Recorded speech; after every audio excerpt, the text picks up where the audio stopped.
welcome back to Eclectic Soul Podcast. I am Jen, and this young lady sitting next to me is Jen. Hello. Hello. How are you, Jen? I am good. I'm tired, but tired, but I'm doing very well right now. You're doing very well. How was your trip?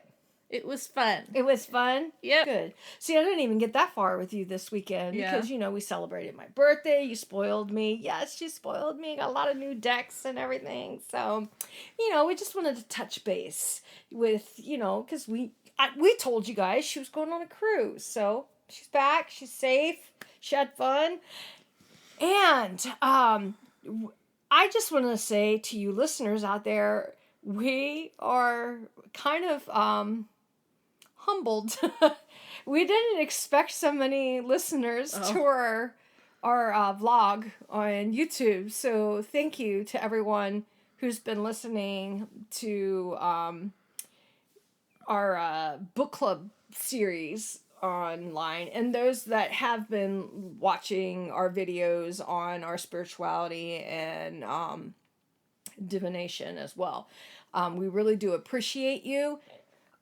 Please, if you do like our videos and our podcast, please subscribe, like, share, leave us comments.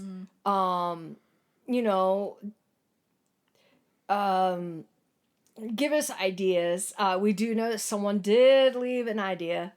The Throne of Glass series. Right. The only problem is that is a YA. And because I cuss like a sailor a lot of times, we are trying to keep this 20 and above. We don't want to drop down into the teen bracket. And it's also a really long series. Right. And this is more of just kind of like, we're just doing this like... to test it out. Just test it out, but also because we do other... subjects. We do divination and right spirituality, tarot and oracle readings and stuff like that. Right. We'd have to like devote way more time to, a really long series than, because we're obviously the series we're doing right now. I mean, yeah, it's still being written, but we can obviously, spread that out. And there's only so many books right now. So, right. And so we could keep up on it. And if there is a smaller series, great. But because it is a YA, because it is a much bigger, many books are out. I think, is there 8 books in that?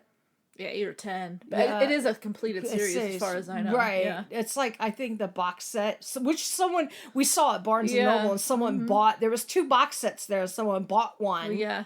And I was like, man, I would have liked to have had the other one for myself to read because I do like her work. But it's, I don't think we would get to that. Maybe later on, but not anytime soon. Because right now we want to stick to this. And I really enjoy this series. So, but yeah, if there's other things out there, please send us comments, leave us some information, and we do appreciate it. And, we'll keep that in the back of our mind. If you want to elaborate more on that or why you wish we would do that, give us some more. I don't know. Did you read that, Jen? That series? I read the first couple of books, but I read them years and years ago, way before I read this series. Okay. So I didn't know anything about her as an author. It was her very first series, so it's a much older series. Right. And it was her very first published series that she had done. So she was a newer author. And that was at a time when I was reading all the time. Like, I was just constantly reading. But I only read the first couple of books. And I don't remember exactly why I didn't read the whole series. But yeah, I've only read the first couple. So, and it is definitely a YA series. So yeah. It is geared to young adults. The best way to tell, like, regardless of how something is shelved, is the main character. So if it's written in first person, it's whatever the age of the main character is. That's usually a pretty good way to tell. For example, Feyre is like 1920, and she's our main character. So that kind of gives you an idea of what the audience age should be, the minimum should be. Right. Usually YA novels, the main character is going to be a teenager. We're talking like high school age teenager. And I think that's probably where it threw them off with the first book. Yeah. Because it does talk about her going out hunting from age 14. Mm-hmm. But that's the past. That was the past. That was them talking about her and her talking about herself in the past pretense. So, that does not make you YA. No, that it's what they are when you're reading it, right? I think she was 18 when it... She's, I think, 19 when the first book starts, but she's already 20. Okay, because it's already been a year. Is winter solstice. And that's already passed. So she's 20 now in the book we're reading, yeah. Okay. So, but anyway, we just wanted to put that out there. And we do appreciate all of you. And thank you so much. I'm like really mind blown by how many people who have actually listened to this. I'm deeply touched and humbled. It means a lot to me. And I know it means a lot to Jen because we're like, oh my God, did you see? Yeah. And it's like, because we've never experienced that. So we appreciate all of you. So we're going to pick up and continue the book club meeting right now. And yes, we are. So where did we leave off? So we're going to talk about the Bone Carver. Oh my God, the Bone Carver. Because that's where we were. So yes. We are on chapter 17. Uh-huh. And that's where we're starting on this episode. Yes. So Rhys takes Feyre to see the Bone Carver. And the first trip, she can't go in, right? She's just having too much PTSD issues. Yes. And she goes back to Velaris. Right. And then Amren comes in and gives her this jewel, this amulet. Right. And says that if she keeps this amulet with her. Right. That she will be able to get out of the prison. Because that's how she got out of the prison. Right. And so now she's able to go back to the prison. And she's able to handle it better than she was doing before. Better than what she was doing before, but it still was very difficult for her. Because now she had to go back down underneath a mountain. And it wasn't the mountain that she was under, but it was the fact that it was a prison. And the way this prison is set up and designed, it only... Rhys could get in and out of it, I guess. Is that... Yeah. It's because of the family or what? Yeah, it's technically not like on the mainland. It's like an island, but it's in the Night Court jurisdiction. So because he is the High Lord of the Night Court, it's still like kind of like attached to his power. So he's able to unlock the door in order to get in. And it's like basically it looks like stone. Right. And you just kind of like walk in. Right. There's like no door visible. Right. It was weird, and it's like very dark. So he had to use, I think what she called moon balls or whatever. So it was like magic or something that they used to be able to see, but it's still very dark in there and very scary. And when someone like her went through complete hell to go under a mountain to save people that was not her people, but, to save Tamlin because she was in love with Tamlin, to save everyone that was down there because, she knew what it was to suffer. She knew what it was to be in pain. She knew what it was to have something and then have it ripped away from you. So, she wanted to stop that. She wanted to protect Tamlin and help everyone. And then just going through the process that she had to go through, well, she wound up with PTSD. And then Tamlin not helping her much by trapping her in the house, not trusting her, not understanding her, her starting to suffer not only with PTSD, depression, and anxiety, nightmares. Well, enter Stockholm Syndrome. You love someone, but that someone that loves you is trapping you in your own homes, not wanting to take you with them, not wanting you to do this, not wanting you to do that, and you trying to justify why why don't you want me to come with you? I want to be there with you. I want to help you. Because that's how she's able to move on and work through it, is by being able to help someone.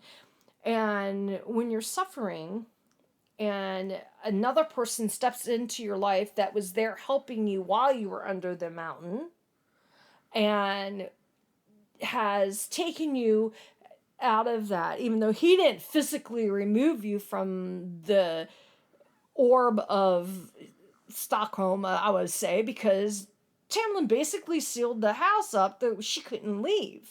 So he had to send someone else. Rhys had to send someone else to get her because she was panicking, having a panic attack, was just like going crazy and losing it, so she had to be removed.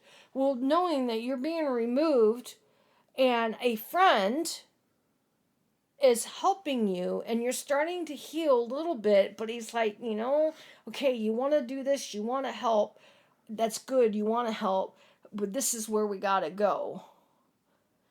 And you're trying, but the whole step of the way, he is with her. Mm-hmm. He is supporting her, whether it's just the touch or the telepathy of him, you got this in her head so other people can't hear what's going on. So, because there's prisoners all around them locked in cages that, but to go in complete darkness, knowing that that is the pit of all evil, and he's the only one that can get you and get you out. And then you go into this room, and the fact that neither one of them see the same thing. Everybody sees the Bone Carver differently. The Bone Carver chooses how he wants to appear to each person.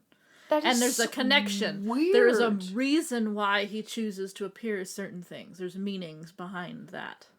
But what I don't understand is, why does she see an 8-year-old boy and the other one sees Reese sees what he sees? He sees Jurian.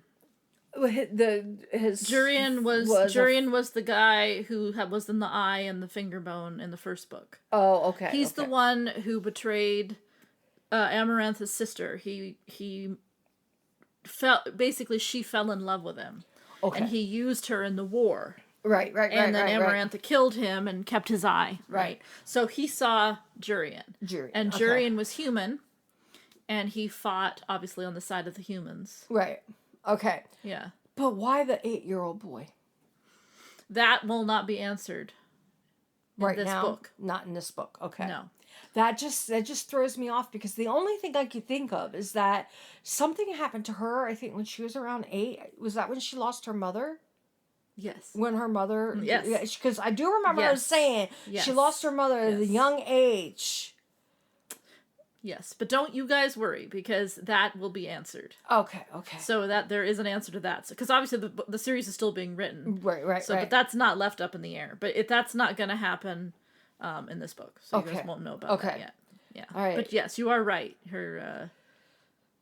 But it's funny how they had it was a question for a question, and he kept asking questions about. Well, he wanted to know about death. That was his main question. Right. He wanted to know how what it was like for her to die. Right, and that is why they brought Feyre, right? Because before, when the inner circle was having a discussion about who was going to go to the prison, it was it either had to be Amren or it had to be Feyre, because he would only talk to them. And that's because they're different. Right. They were transformed in a sense, right? And so he would find that fascinating. Again, we don't really know 100% everything about him and why that is, which again will be answered later. But he is very fascinated with death, because he keeps asking Feyre about what was it like when you died. Yes. Was there like some other place you went to? Was there nothing? Right. What got me though was as they were leaving and he was holding that bone finger that was flicked to him, and he goes, "And in you I will write your death, Feyre," or Feyre. And it makes you wonder, how does he know? No. Because you don't know what the Bone Carver is at this point. No, right? you don't. Now, you're assuming that somebody does, that maybe Rhys does, but you don't know who the Bone Carver is. Well, for anybody to make a statement like that, and they're all mortals because that is the mortal area. For anyone to make a statement, to claim that, they have to be someone that is knowledgeable of knowing when someone's going to die. Right. They have to know something with destiny. Right.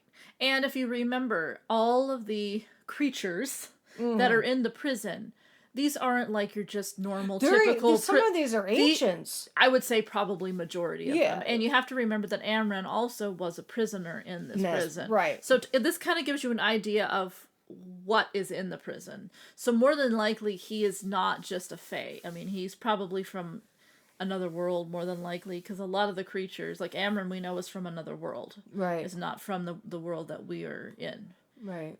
So we don't really know what he is. He's some other kind of creature. He was just freaky. Yeah. He was freaky. He was so inquisitive, but so freaky about. So there's clearly he doesn't know all, because he's really into the questions. Right. But that made chills go down my spine, though. So, and then them coming out. Well, they went to the Bone Carver to find out something very specific. Do you remember? The reason why Reese sees Jurian, it's because they wanted to know about Jurian. That was the question that they wanted to ask, is because they found out that... Is this about the book?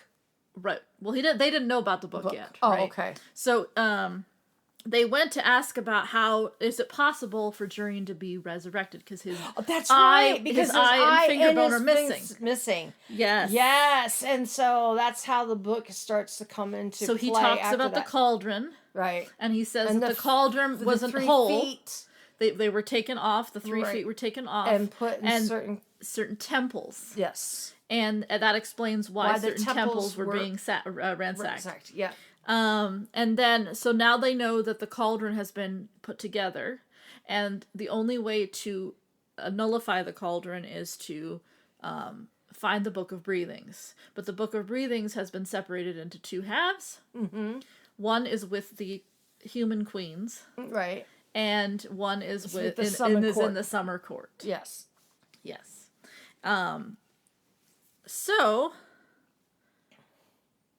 And I think the only reason why he would really know that, because he may have had something to do with them to begin with. Mm-hmm. It's possible. And we also find out that the cauldron can be used for all sorts of things. Yes. It can take down the wall. We know it can be used for resurrection. Yeah. It's probably one of the most powerful things. It basically is what created life, he says. Yeah. The world that they are living in. Right. And if the cauldron is just completely destroyed, life will cease to exist. So the Book of Breathings they're not using it to destroy the cauldron. They're using it to nullify it. Yeah. So that no one could use the cauldron against anyone. He also talks about who can use the Book of Breathings. Because you can't just be somebody created from the cauldron naturally. Right. You have to be something not made of the cauldron. So... it would have to be Amren, for example, because Amren, again, she was not made from the cauldron. Nope. Okay. Feyre was not made from the cauldron because originally, I guess she was, but she's now reborn as something else. So she's able, and again, he says this is a theory, right? The Bone Carver's not sure, but he thinks it's a theory. Right. So anybody or any creature that was not naturally made from the cauldron, can use the Book of Breathings. If they could read it. Well, we find that out later. Yeah. Yeah. So. And, we also find out later, too. Actually, we find out after they get out of the prison that Rhys actually knew all this information already. He was just confirming He was confirming it. Yeah. And he didn't share his ideas with anybody.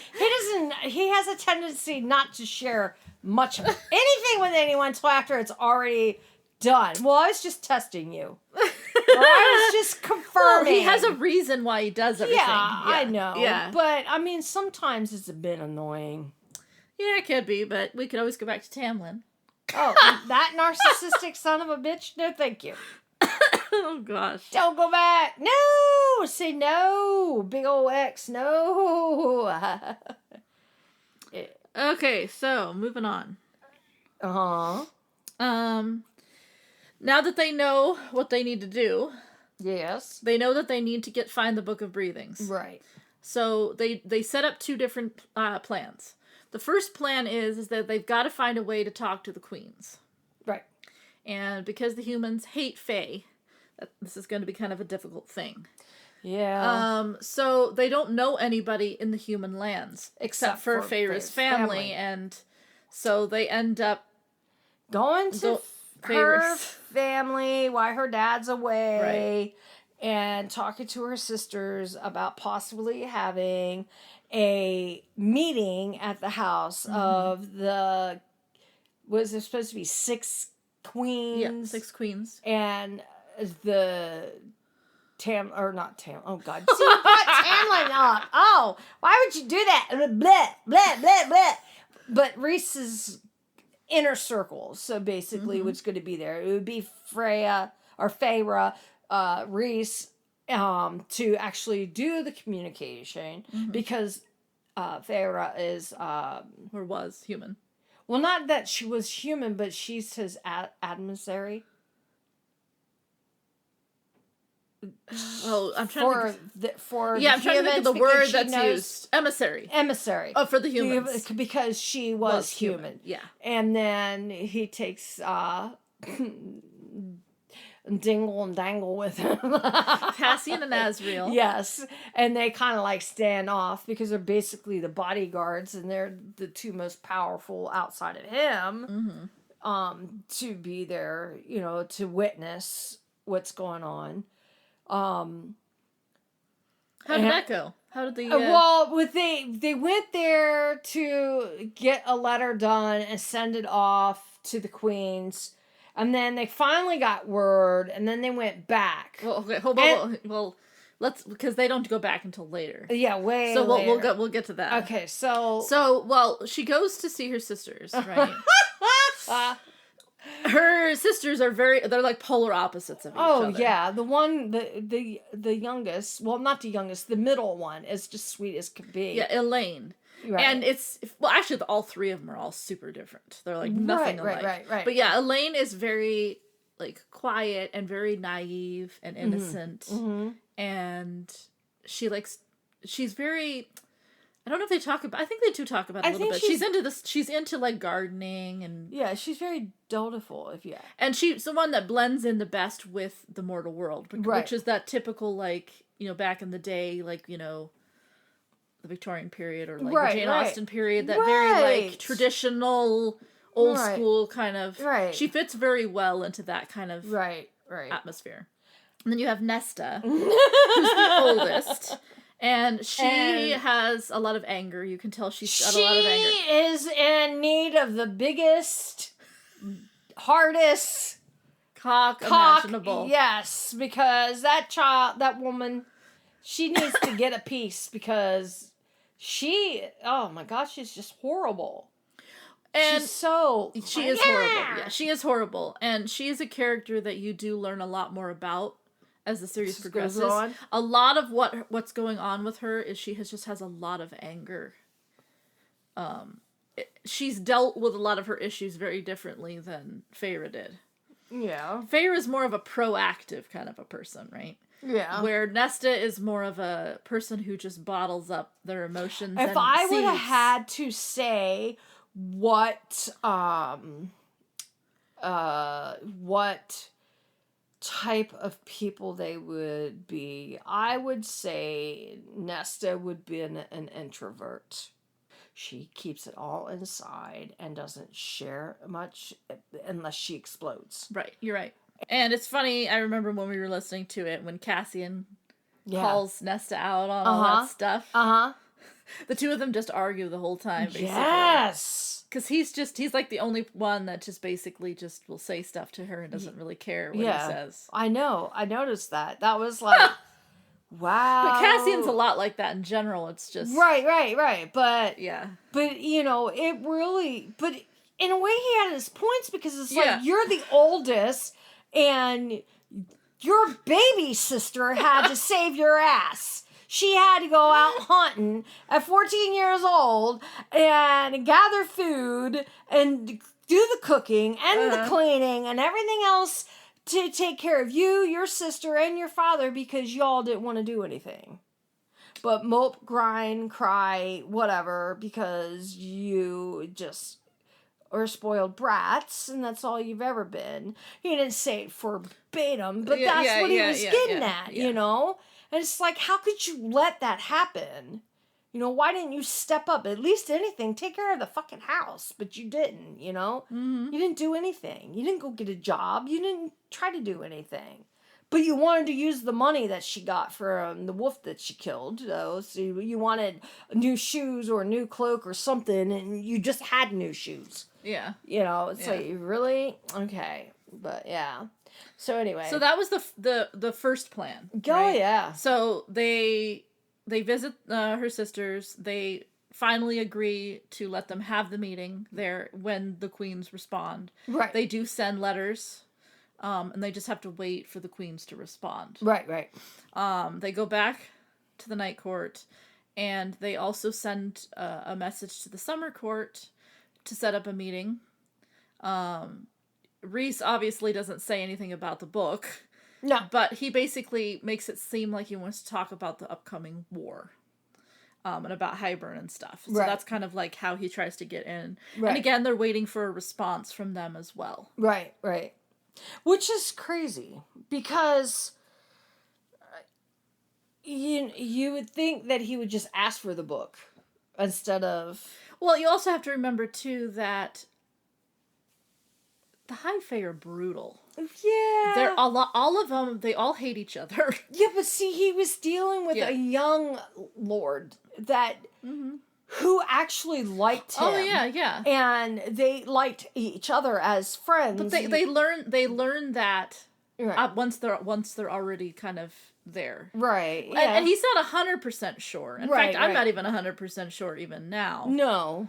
But it's like there's a possibility that he could have.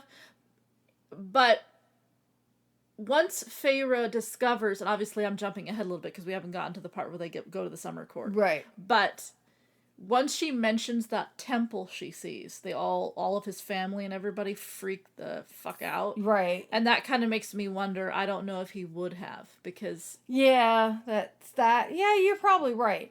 But the fact is, okay, so they put this thing out there, they wanted to talk, but this, again, was a test for Feyre to see if she could sense it, see where it was, and if she can retrieve it. Without a problem. Mm-hmm. Well, they get there... Well, let's not jump ahead. Even the first day there was chaotic. You just can't take them people anywhere. So,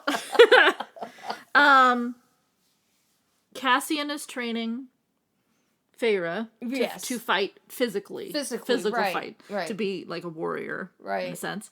And Rhys is teaching her how to fight magically. Right. So she's working on that. Yes. There's a lot of back and forth and all that stuff going on between. Yes. Well, her and Cassian have some like little talks and stuff. But her and Rhys, obviously, they start to develop kind of a little banter thing going on. I love their little like notes back and forth, like where they write like Rhys sends paper and then they write and then it disappears and stuff. Yeah, that's cute. But what I didn't like is when he wanted to take her out to train out in the morning, and he pretty much like, okay, well, I'm gonna leave and let her there for that nasty little varmint to get her. Well, he didn't know who was gonna show up. He just knew somebody was going to show up. He knew that she was being... He knew that Somebody wanted her. Right. Who wanted to come and take her. And we kind of figured that anyway, because when she was in the spring court, people were also showing up there too. Well, no, in the spring, when she was going back and forth between the night court and the spring court before she left. Right. She knew that, she could be, captured by and used either for marriage, right, or just they would use her to breed children, right? Just so that their children would have all the powers, right? So you kind of already have an idea that she's probably wanted, right? And it's so it's not far-fetched to he would, obviously, being the person he is, where he's always thinking way ahead of the game. He you would assume he would know that there's going to be people after her, and he probably wanted to see he wanted to find out who it was going to be. Yeah, but why that varmint? Well, he works for the King of Hybern. I want to know how he got that when he was working for Amathrilla or whatever her name is. Well, we don't technically find out what's going on, but that was a question that came up, is once he finds out it was the King of Hybern that was looking for her, that's when they torture him, the Adder. They find out that he's being tracked. Rhys is being tracked somehow. So that is kind of the question, is that somehow he's being tracked by somebody. Somehow. Yeah, I wonder who. Well, we know it's the King of Hybern. Right. But how is he being tracked? Yeah. Yeah. Oh. The other thing that happens is, before they go to the summer court, and Reese has a theory, he has lots of theories. The theory is that she's able to sense all the High Lord's energy. Right. And so he sends her to the Weaver. And he says that the Weaver has something of his. Right. Doesn't tell her what it is, because he wants her to find it. Right. And he says it was going to have his energy on it, because it's his. Right. And so he sends her, and then he's like, if you can do this, we know that you will be able to sense. Right. And then when you go to the summer court, you should be able to find the Book of Breathings. Right. And so he takes her out to the Weaver. Oh my God. Do you want to talk about that? It's like, okay, so they go through the woods, they get to an open field, and there's this little cottage there with a little round door and little round windows. Little quaint little thing. And there's a woman in there, and she don't have eyes. Well, we don't know that yet. Well, we know she's blind. We know she's blind. But her back is to the door, right? But when I mean she don't have eyes to see, we know she's blind. Yeah, we know she's blind. So Feyre knows that when she goes in there that she's blind. Right. But her other senses are wicked as hell. Oh yeah. So she goes in, and she listens to the woman humming and singing a song. The Two Sisters song. Oh my God! That song is just dreadful. Because the one sister kills the other one, yeah. Right?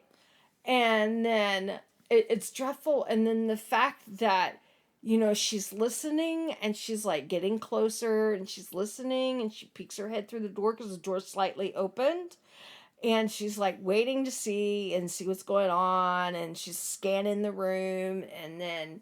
The woman's still singing away, and the things that this woman is weaving together. Well, actually not weaving, because the weaving thing is in the corner somewhere. She's at the spinning wheel. Mm-hmm. She's threading stuff. Mm-hmm. So, but it's not cloth. Right. It's not cloth or cotton to make thread.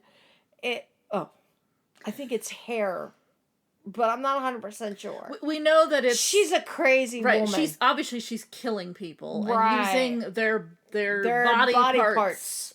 And using skin, that as hair, to make you things. Name it. Yeah. So Feyre sneaks in, and she's eyeing everything and trying to pick up on everything. she goes to this little shelving thing. There's like 3 shelves. And she goes, no, not that one, not that one. She goes, above eye level. Oh, there it is. And she's looking around at everything that's on their shelf. She goes, oh, it's a ring. And there's a few things on there, but she homes in on the ring. A sapphire, yeah, that would be Rhys. And she picks it up and she puts it in her pocket. She is almost safe to the door when that witch realizes there is a thief in the house and seals the doors and the windows. And Feyre cannot get out. Right. And she goes, who is there?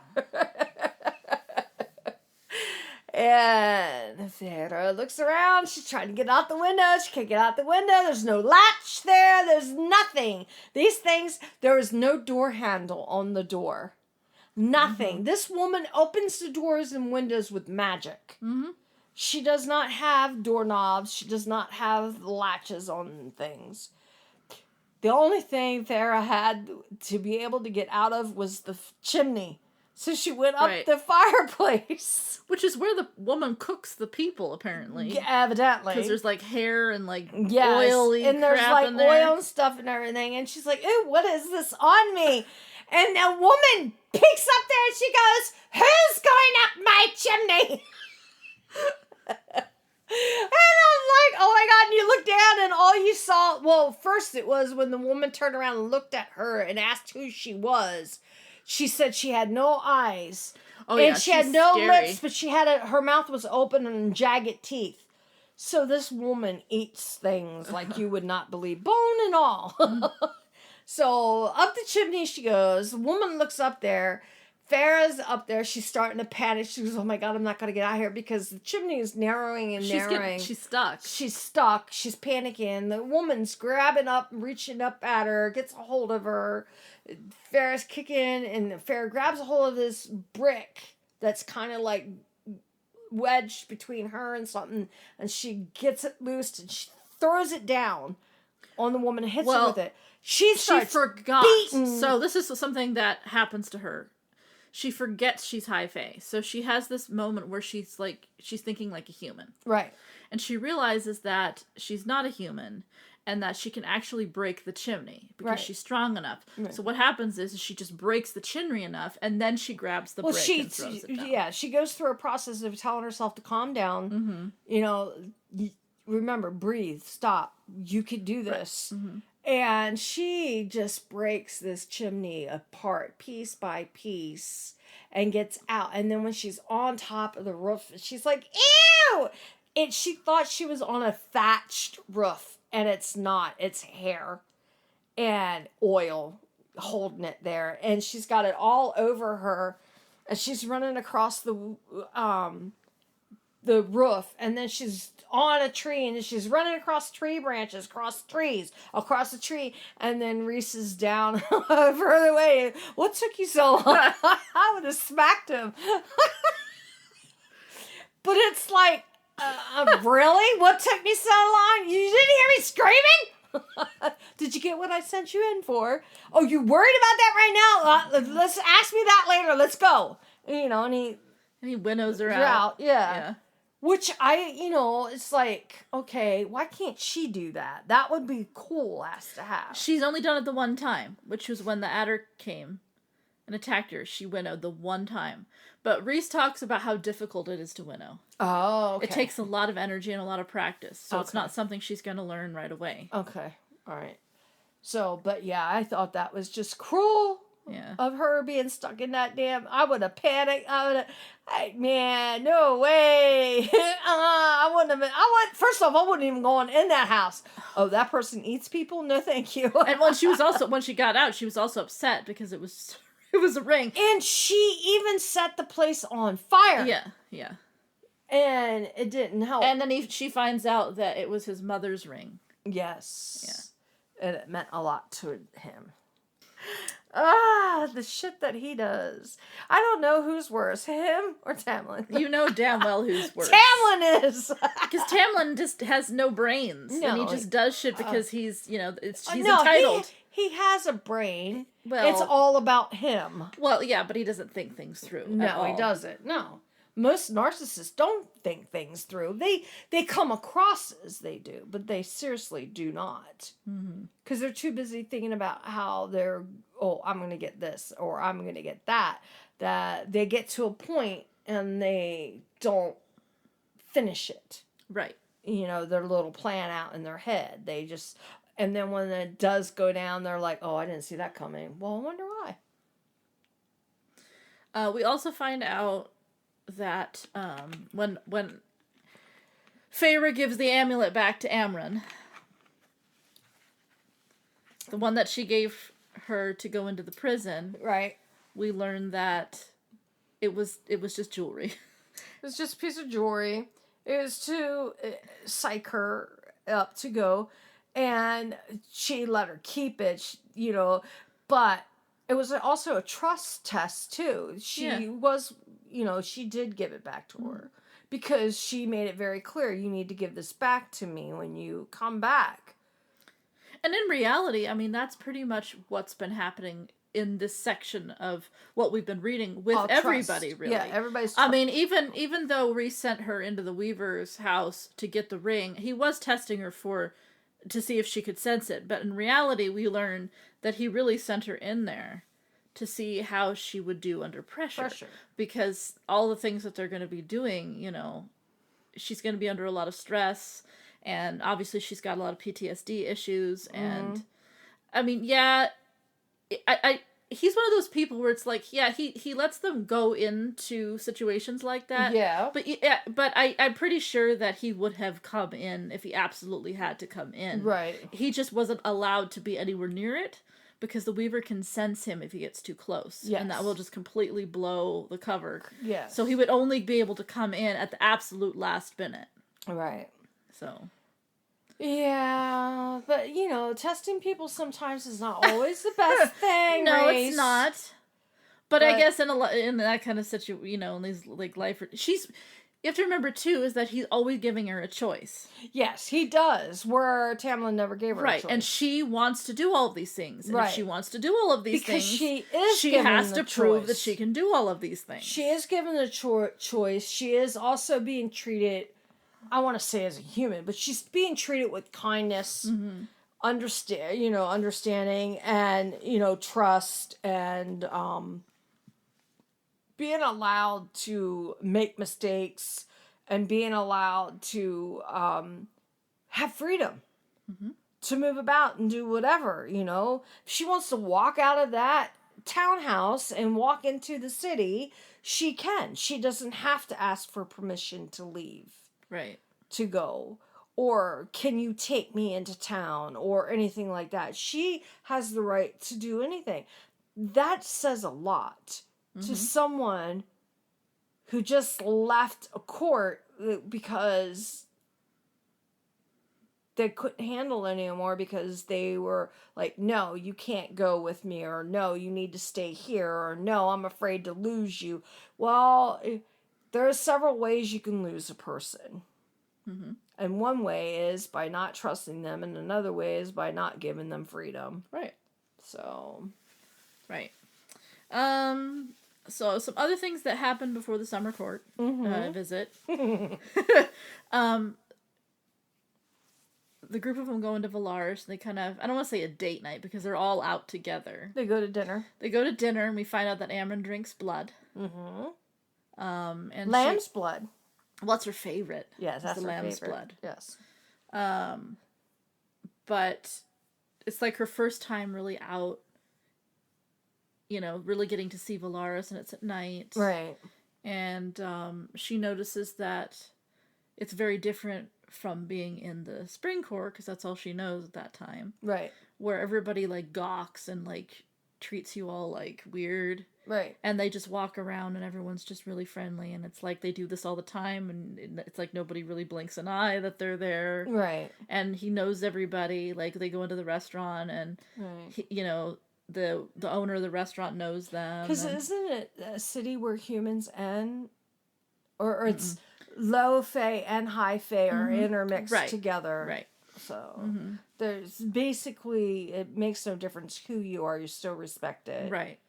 Yeah. Right. And you can tell that they know everybody because they hang out in the right. city all the time, and so people are used to seeing them, and right. he doesn't, want to be necessarily treated any differently than just anybody else. So. Right.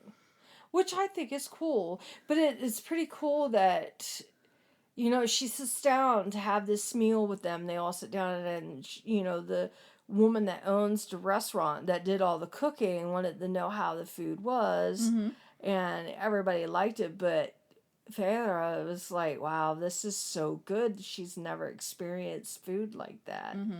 And I thought that was pretty good. And the woman goes, oh, well, then for you, I'll bring a special dessert. I don't think we ever found out what the dessert was. Yeah, I don't think so. I don't remember if we did. I don't remember. But then she brings blood out for the other gal. For Amren. Yeah. And so, and then they talk about the three go out dancing. And Rita's.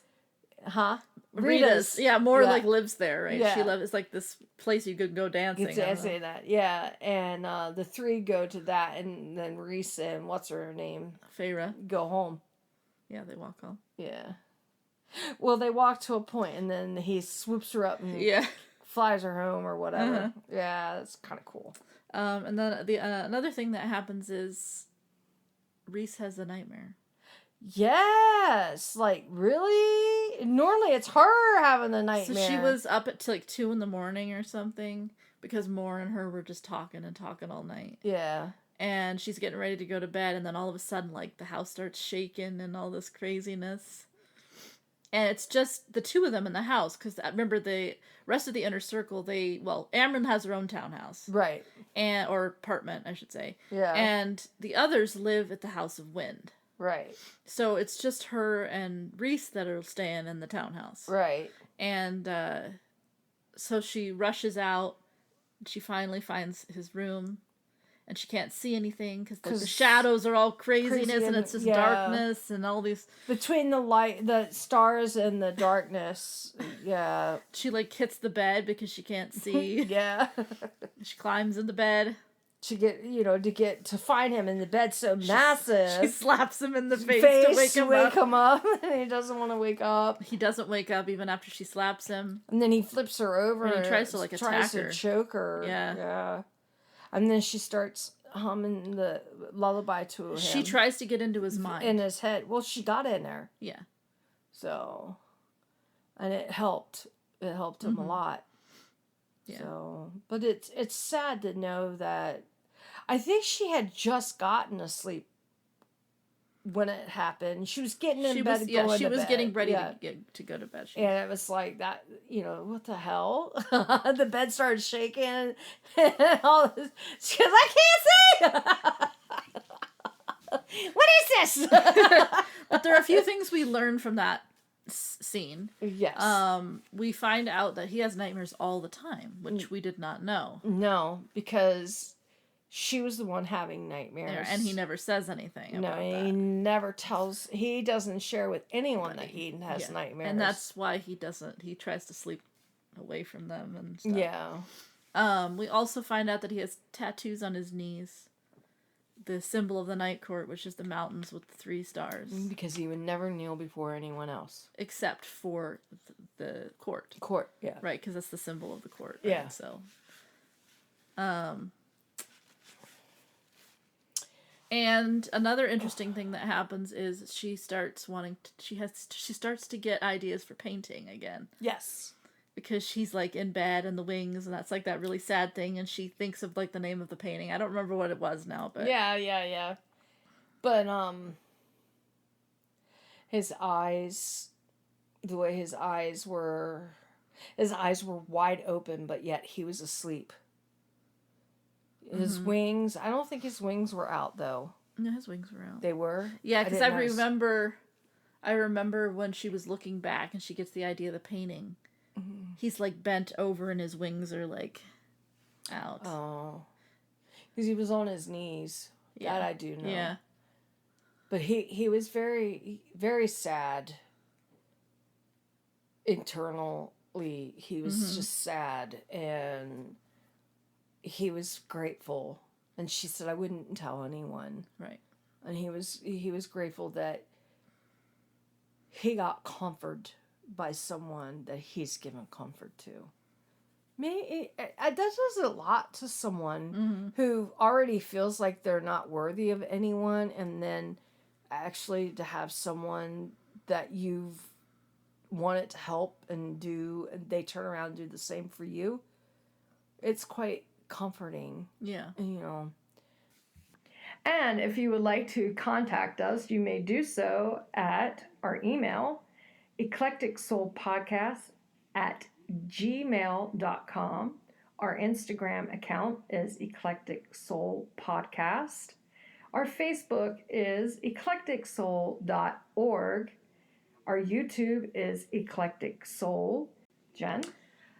If you want to reach me, my personal website is Music and Mystery. My SoundCloud is the SoundCloud page, the soundcloud.com/Jennifer-Feltman. My Facebook is @Music and Mystery, and my Instagram is @Music and Mystery. And if you would like to reach me personally, my Facebook is @JustCallMeJinJin. My Instagram is @CallMeJinJin or look for Goddess. And my Twitter is @JenSullivan. Thank you and have a blessed day. Blessed be.